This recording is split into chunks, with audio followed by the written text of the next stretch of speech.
সম্মানিত বন্ধুগণ, আসতে আমার দেরি হলো আর আপনারা অনেকক্ষণ ধরে সভা করছেন। তুমি তো গরম গুমট, জায়গাটা ছোট হয়ে গেছে, যতজন বাইরে অনেকেই আছেন আর কি। আর দাঁড়া বাইরে যারা আছে তাদের দেখতে অসুবিধা হচ্ছে, একটু কম গরম আছে আর কি। কিন্তু এটা আর কিছুই না, আপনারা ১.৫ দশক ধরে একটা দম বন্ধ পরিস্থিতির মধ্যে ছিল, তাই তো? সন্ত্রাস, মিথ্যা মামলা, জেল, জরিমানা, ঘর ছাড়া, অপমান, অনেক কিছু। আজকে দাঁড়িয়ে একটু দম নেওয়ার মতো অবস্থা তৈরি হয়েছে।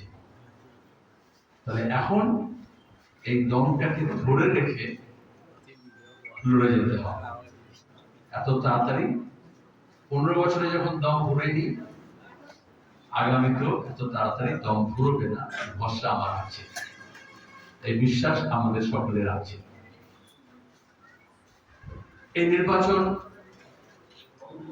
মানুষ ভোট দিতে পেরেছে, তো তার জন্য অনেক কেন্দ্রীয় বাহিনী, ইসিআই, এসআইআর, এই ভোটের আগে অনেক কিছু করেছে, কেন্দ্রীয় সরকার করেছে। আবার একটা অংশের মানুষ যারা চেয়েছিলেন এইটা থেকে মুক্তি হোক, তাই তো? তাদের মধ্যে একটা আনন্দ আছে, উৎফুল্ল আছে, যাক বাবা বাঁচা গেছে। কথা বলতে দেবে না, প্রথমে বলেছিল মুখে রিকোপ্লাস লাগিয়ে দেবো, মনে হচ্ছে? তারপরে বলেছিল একদম ঝান্ডা থাকবে না, কেউ কোনো ঝান্ডা টাঙাবে না। তারপরে মানুষকে ঘরে থাকতে দেবে না। আর চুরি, জোচ্চুরি, লুট, তো ডায়মন্ড মডেল। ডায়মন্ড এরা অভিষেক মনে করেছিল এটা হচ্ছে হীরের খনি, তাই তো? আর সেখান থেকে অনেক কিছু তাদের লাভ হয় নিজেদের লাভের জন্য। আসলে কি হয় এই ধরনের রাজনীতি, তৃণমূল যেটা করলো, এই ধরনের যারা করে, প্রথমে মানুষের চোখ উপড়ে নেয়, তারপরে বড় বড় অনুষ্ঠান করে চশমা দানের কর্মসূচি করে, তাই তো? আর লোকে তারপরে দেখো এটা ডায়মন্ড মডেল। हाँ? इस दौर की सियासत अवाम पर इस कदर एहसान करती है, पहले आंख फोड़ती है फिर चश्मा दान करती है। আসলে নিয়ে মিডিয়া প্রচার একটা এমন আবহাওয়া তৈরি করে যে দেখো ইচ্ছে তো ভালো করতে হবে। এটা নিজেকে বললাম, এটা দিয়ে সাবধান থাকতে হবে। কারণ যেমন সবাইকে फोड़ दिया, অন্ধ করে দিয়েছে, তখন কি হয়? আন্ধা দেশকে কানা রাজা। বাংলায় বলে যে ছাই ফেলতে ভাঙা পুলু, বলে না? যদি ছাই ফেলতে হয় ঘর থেকে, তাহলে যা হাতের কাছে পাবে। ১৫ বছর ধরে সিপিআই যাতে না থাকে, আন্দোলন যাতে না করে, সংগ্রাম যাতে না করে, সংগঠন যাতে না করে, তার ব্যবস্থা তৃণমূলকে দিয়ে করিয়েছে। যেদিন মমতাকে বলেছে আরএসএস এর দুর্গা, আরএসএস বলেছে নিজেই মমতা দুর্গা। আপনারা অনেকে যেহেতু ১৫ বছর পরে সিপিএম এর মিটিং এসেছেন অনেকেই, আমরা এগুলো চিৎকার করে বলেছি, কিন্তু তখন তো কি হয়, মানুষের কানের মধ্যে একদম শিশে ঢুকিয়ে দিয়েছে যে যা মমতা বলবে, ভাইপো বলবে সেটাই শুনবে, অন্য কিছু আর মিডিয়া টিডিয়া কোনো কেউ প্রচার করবে না। মানে যদি কেউ মিডিয়া প্রচার করে সেটাই বন্ধ করে দেবে, যে খবরের সাংবাদিক খবর লিখবে অন্য কিছু তাকেই তাড়িয়ে দেবে, এরকম করেছে। পত্রিকার সম্পাদককে তুলে নিয়ে ফেলে দিয়েছে, বলেছে কাল থেকে তুমি থাকবে, অন্য কেউ থাকবে। এত পরেও ওরা ভেবেছিল লাল ঝান্ডাকে শেষ করে দেবে। আজকে আপনাদের এখানে প্রমাণ, এবং নির্বাচন কদিন পরে হলো, কম্প্রোমাইজ হলো বলে আজকে শুনেছেন, সব করেছে আপনার হাকিটা। তার মধ্যেই দাঁড়িয়ে মানুষ সিপিআই এর প্রতি যে ভালোবাসা, তার যে পুরনো অনুরাগ এবং সমর্থন যতটা পেরেছে, খুব বেশি করে করা যায়। পঞ্চায়েতে ভোটে ক্যান্ডিডেট করতে দেয়নি ৩ বার, তাই না? ২ বার করতে দেয়নি, ১৮ করতে দেয়নি, ২৩ করতে দেয়নি, নমিনেশন জমা দিতে দেয়। অন্য জায়গায় মধ্যে পরিণিয়ে দিয়ে দেবে না, পোস্টার লাগাতে দেবে না। এটা গণতন্ত্রকে শেষ করা। আমরা লড়ছি তাহলে গণতন্ত্রের জন্য। তাই নতুন যে সরকার এসছে তাকেও বুঝতে হবে গণতন্ত্রকে শেষ করে কিন্তু শেষ পর্যন্ত বাঁচা যায় না। তাই এখন আমাদের এই লড়াই কিন্তু চলবে। এই গণতান্ত্রিক অধিকার পেয়েছি দুতরফা, সেটাকে ব্যবহার করতে হবে আর যতটা পারে যায় সেটাকে সম্প্রসারিত করতে হবে, প্রসারিত করতে হবে। সঙ্গী বলল আরো কিছু লোক, আরো এলাকা, আরো পাড়া, এইভাবে রাতারাতি কিছু হয় না, হঠাৎ আর না, খুব ধৈর্য ধরে কমিউনিস্ট পার্টি এটা শেখায়। একদিন হবে না, এই বিশ্বাস রাখতে হবে একদিন হবে। এই বিশ্বাস আমরা ভেঙে দিয়েছিল, বলেছিল দূরবীন দিয়ে সিকিউরিটি রাখা যায়, আর পাড়ায় মহল্লায় এমন করেছিল যারা সিকিউরিটি করতে চায় কই সিকিউরিটি তো নেই। আজকে সিপিএম মিটিং এ যেতে দেবে না, যে বললো কদিন পরে এবার এসছে বাসে করে বা অটো করে ঝান্ডা লাগিয়ে কারোর বিরোধ হয় না, কিন্তু আগে লুকিয়ে চুরিয়ে যেতে হতো মিটিং। এরকম তো দিন গেছে। তো সেটা তারা ধৈর্য ধরে ছিলেন, লড়েছেন। আমরা কি বললাম, একটা আপদ গিয়েছে, ঠিক তো? কিন্তু আপদ গিয়েছে, কিন্তু বিপদ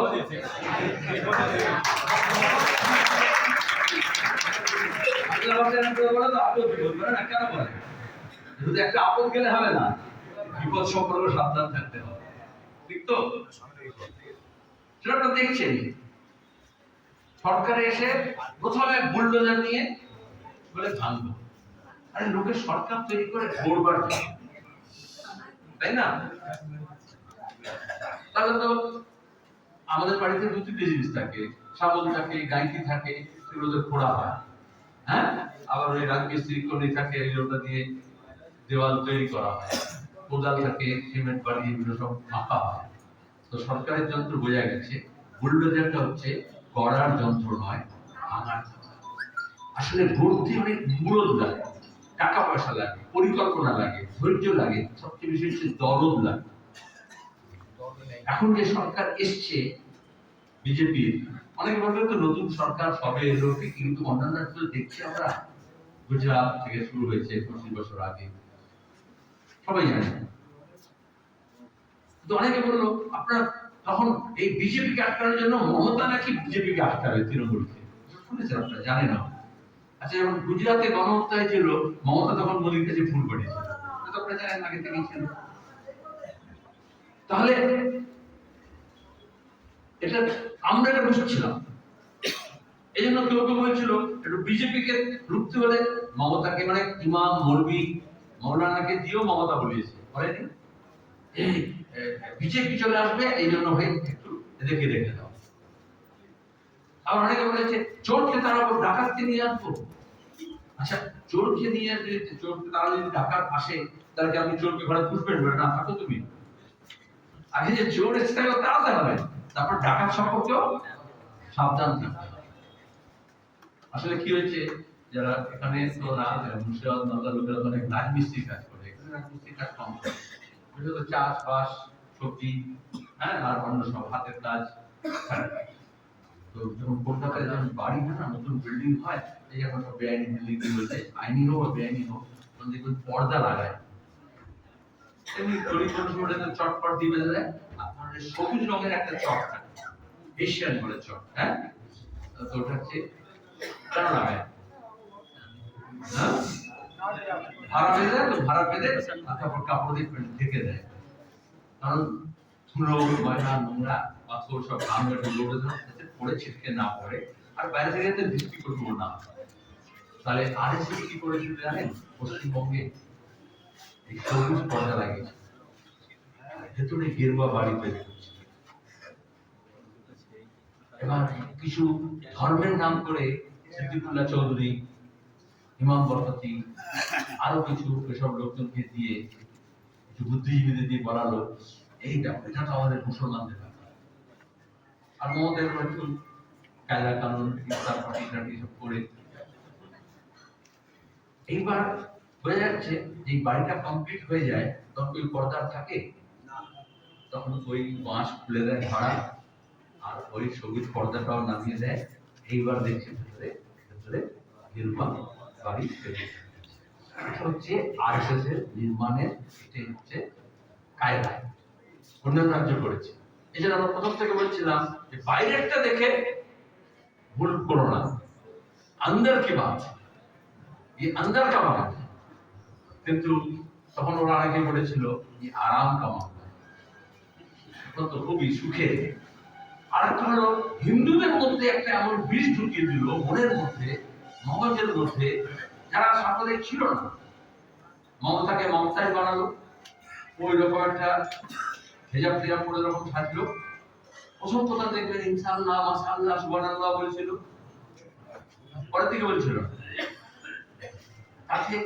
আর এমন ঘোষণা করলো এই ভাঙড়ে মুসলমানদের মেডিকেল কলেজ করে দেবো, এই বিএনআরে তাদের নিচে মুসলমান মেয়েদের জন্য নার্সিং কলেজ করে দেবো, 10,000 মাদ্রাসা করে দেবো। আরে প্রথম বছরই বললো মুসলমানদের তো 99% কাজ করে দিয়েছি। কিছু মুসলমান ডেলিগেটরা গিয়েছিল একেবারে 11 পরে 12তে, যারা সব তৃণমূলের পক্ষে, যে আমাদের মুসলমানদের দাবি দেওয়া যায় বলে আপনাদের কি চাই, আপনারা তো এক বছরে 99% কাজ করে দিয়েছি। তাতে বাইরে খবরের কাগজে টেলিভিশনে অন্যান্য জায়গায় আর তো বড়ভাবে ভিতরে প্রচার করে যে দেখো সব মুসলমানই হচ্ছে, তুষ্টিকরণ হচ্ছে, আমরা কিছু পেলাম না, সব মুসলমান পেল। এখানে যারা অনেক সময় যোগাযোগ রাখে, একে অপরের কাছাকাছি যায়, তারা তো বুঝতে পারছে কিছু হয়নি, ধোকা হয়েছে, ধাপ্পা হয়েছে। আর এই জন্য ওরা আরেকটা কি করলো, একটা সাম্প্রদায়িক উন্মাদন এমন করে, হিন্দু মুসলমানের পড়া যাবে না, মুসলমান হিন্দু পড়া যাবে না, একে অপরের আলোচনা হবে না, বসবে না, তাহলে একে অপরের দরদ বুঝবে না। সিপিআই যখন মিছিল করে, মিটিং করে বামপন্থীরা, তখন কি সবাই এসে এক একটা হয়। তখন রহিমের খবর কি আর রামের খবর কি দূরে খবর পাওয়া যায়। তো সাম্প্রদায়িক বিভাজন যখন হয়ে যায়, তখন এর ঘরের খবর ও রাখে না, ওর ঘরের খবর ও রাখে না, তার বদলে একটা ঘৃণা, একটা হিংসা, বিদ্বেষ সেই আহ্বান তৈরি হয়। এটা পশ্চিমবঙ্গে 15 বছরে শুধু তৃণমূল চুরি করেছে, মস্তানি করেছে, গুন্ডামি করেছে, সেগুলো আমি বলবো না, আমরা সব জানি। কিন্তু মানুষের মনের মধ্যে আরএসএস কে এই বীজ ঢেলে দেওয়ার সুযোগ করে দিয়েছে। এটা দুর্গা বলেছিল এমনি এমনি না, অন্যান্য ঠাকুরের কারো 2 হাত থাকে, কারো 4টে হাত থাকে। দুর্গা ঠাকুরের দশভুজা, তো শাস্ত্রে আছে যে দেবতারা বর দিয়েছিল দশভুজাকে, যাতে মহিষাসুর মর্দিনী অসুরকে বধ করে। এই জন্য সিপিএম কে ওরা হারমাদ সাজিয়েছিল।